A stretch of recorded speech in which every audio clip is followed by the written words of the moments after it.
A couple days ago, I noticed Wi-Cry of video cards talking about the RTX 3090 Ti silent delay. Nvidia at CES did say we would hear more about it by the end of this month, and that this was January, and so far, we haven't.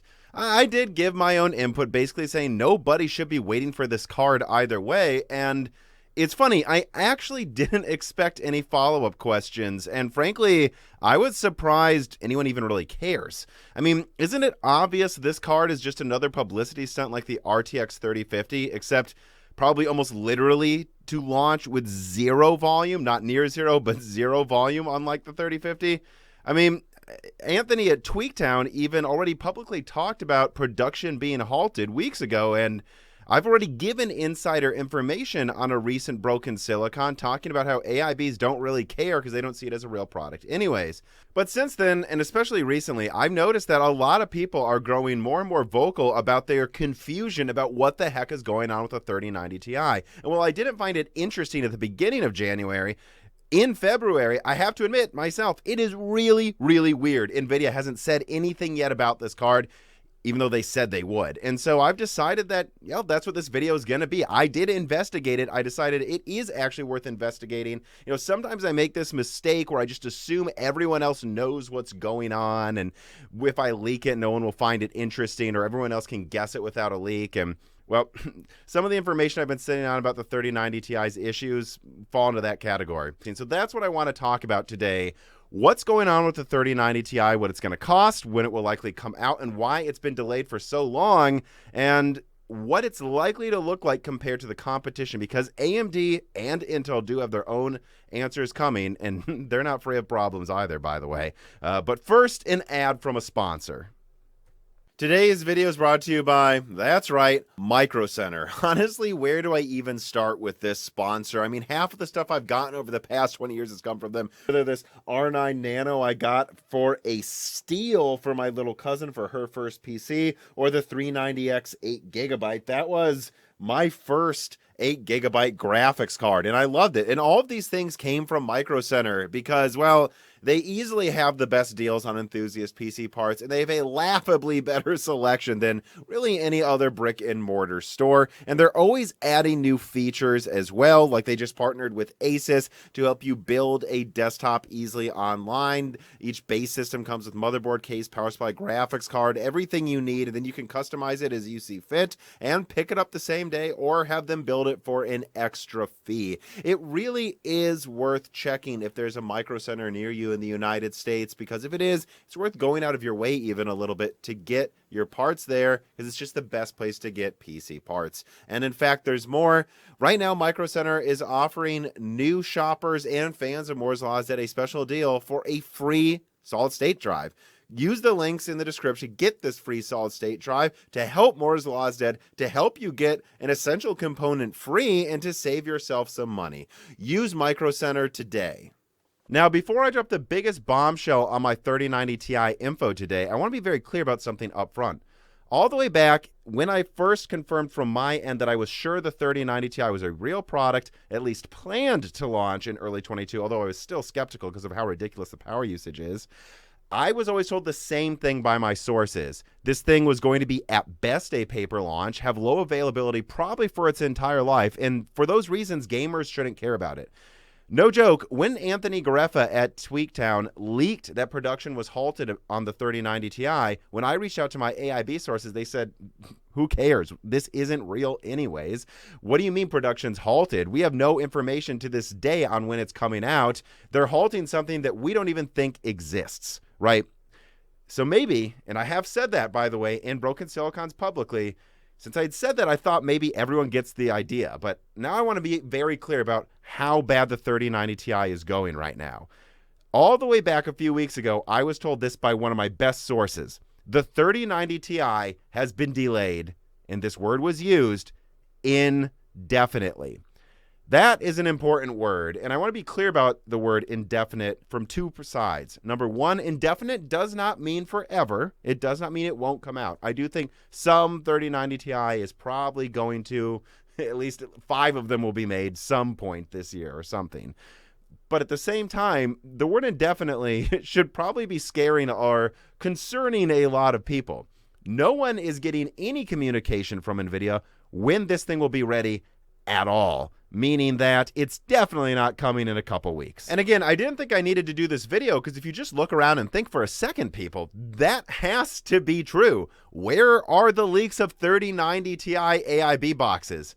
Nowhere. All that we've gotten is a few pre-order pages showing absurd prices of $4,000. And I'm actually told those prices are pretty close to being true, by the way.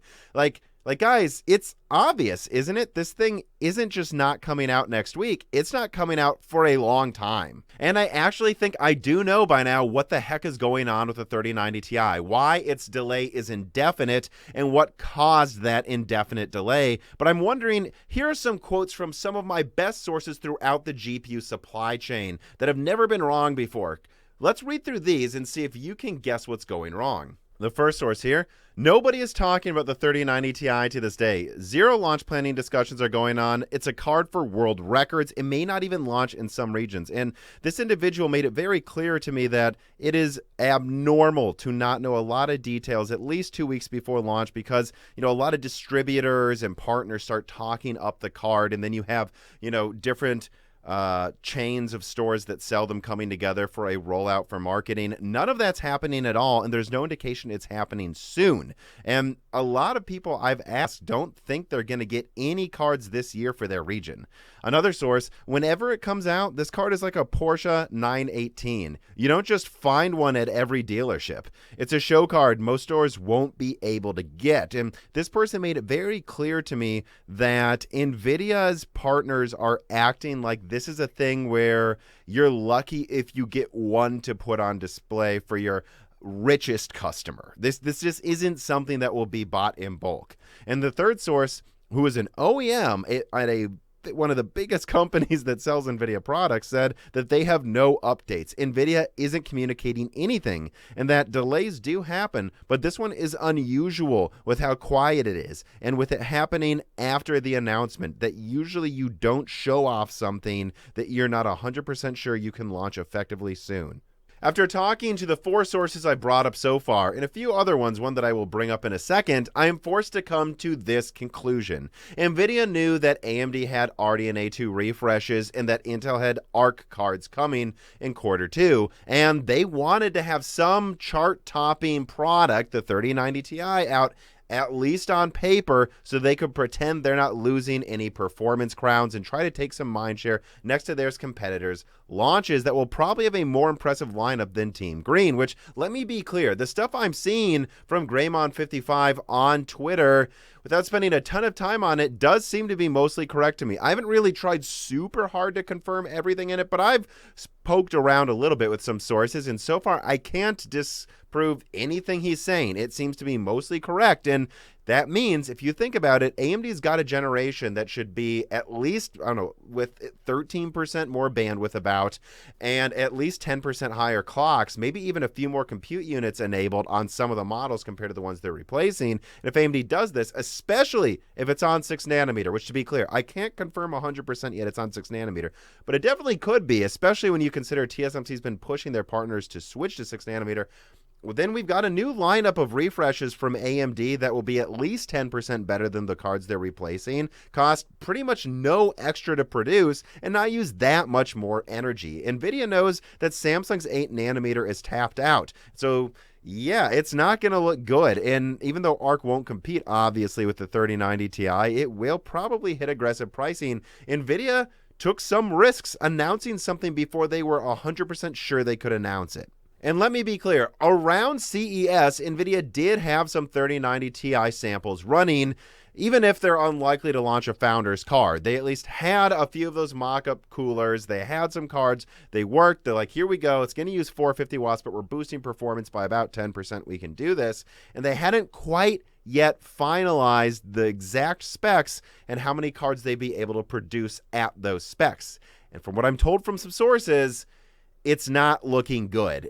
GA102 isn't getting bad yields anymore, but they're having trouble yielding a significant amount of cards that have all of GA102's SMs enabled at clocks higher than the 3090, which is required to try to have a higher tier of performance that's not just like 3% better. They took a risk announcing the card before they finalized the specs, but now they know they might have to either launch an actually 500-watt card or bump down some of the specs or change the requirements for power components, which are in very high demand right now and overpriced. And so they told AIBs to halt work because they're not exactly sure what coolers this thing will require yet. And the biggest problem is that they told AIBs this. They ran into this issue right before the Lunar New Year, which, of course, that means that a major hurdle to the final design and planning for production of this card happened before a lot of people in China and other countries around China actually take 2 weeks off. And then, if you know anything about the Lunar New Year in that part of the world, this is also when a lot of people usually switch jobs. And if you have people who are going to be tasked with solving this problem not there anymore and new hires trying to solve an issue, they can't promise when the issue will be fixed. They halted production. They ran into a major problem that they don't know the solution to quite yet. They don't know the final specs quite yet, right before everyone took a 2-week vacation and then got back to work, probably not working at full capacity for another couple weeks. And so they cannot promise when this card will be ready because they don't know. They ran into an issue at the worst time possible in the year. My guess is the soonest you'll see even a paper launch from a couple of tech tubers is the very end of February, and this thing may not even launch until honestly April. But again, it's a guess. I don't know. They ran into a major problem before all the people who are going to solve the problem went on vacation, and half of them are going to switch jobs. And so I suppose this is just a warning to PC gamers with tons of money in their pockets. This card isn't worth waiting for. I can't tell you when it's coming out. I don't even think the specs are finalized, and whenever it does come out, it's going to be like a super high-end top spec hypercar. You're not going to be able to find it at most stores, and if you do, it's probably for $3,000 to $5,000. Seriously, this card should be disregarded. At least that's the situation as of now. If something changes, I don't know, follow me on Twitter. I'll tweet something. I'll say something in a podcast, a live stream, a video that's like, oh, it turns out it's coming sooner than expected. But even if that happens, it's still going to be with like no availability at absurd prices, and so it's not worth paying attention to, guys. Don't pay attention to the fake 3090 Ti. This thing is a publicity stunt to save face against an AMD RDNA 2 refresh that will actually be able to bring a decent amount more performance without making power consumption hilarious. And it actually seems like AMD's maybe even trying to launch it before Arc, which I don't have information that disagrees with what Greymon said it's launching, the time frame, which hint, hint, I'm kind of hinting at more problems for Arc, and all of that's going to be in upcoming videos, though. So yeah, I've got a lot more to say about the RDNA 2 refreshes and Arc, both good for both of them and bad. You'll want to look out for that. And actually, in addition to those two things, I have one third thing. It is worth watching for full confirmation on if any of these RDNA 2 refresh cards are on 6 nanometer, because I do think it's worth pointing out that if AMD is launching new 6 nanometer products in the high end, a lot of this just has to be because TSMC is pushing them to, because they want their partners to move to more economical 6 nanometer. And if they're pushing these cards to move to 6 nanometer, what other non-desktop, non-laptop products that use RDNA 2 might be pushed to 6 nanometer with higher performance?